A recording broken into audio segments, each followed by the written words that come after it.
client, public or private, hires a company to carry out a task or tasks on their behalf. This company, the contractor, may hand over tasks to another, the subcontractor, the manufacturer of goods, the supply of services, or the execution of work. Subcontracted companies may then hand over some of these tasks to another company, creating longer and longer chains of subcontractors. Today, subcontracting is common practice in all construction sites. It amounts to almost 40% of all activities carried out in the building industry.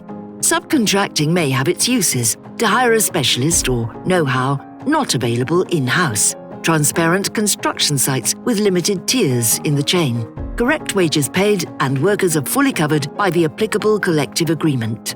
If done in an appropriate way, subcontracting should not necessarily be a problem. Trouble starts when subcontracting is used simply to reduce costs and escape legal responsibilities. Since labour costs account for about 50% of the industry's turnover, there's a big incentive for companies to use subcontracting as a way to reduce wages and deteriorate working conditions. Long chains and the lack of transparency open the way for fraudulent companies who use cross-border subcontracting and posting of workers to make a profit with exploitation and social dumping. Sometimes on one site there are hundreds of companies involved, many of them, however, not being real companies. It's so profitable that some of the large construction companies today have transformed themselves into project managers, where all building activity is done by subcontractors. What does this kind of subcontracting mean for construction workers?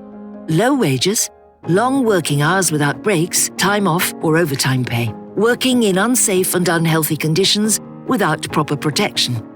They may even discover that they are not covered by any social protection and do not receive medical support when needed.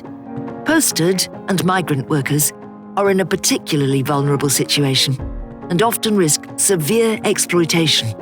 The longer the subcontracting chain, the less transparent it is and the more difficult it is to enforce legislation and collective agreements. Subcontracting becomes a lucrative business model of exploitation, and when fraud is detected, the abnormally low fines do not dissuade companies.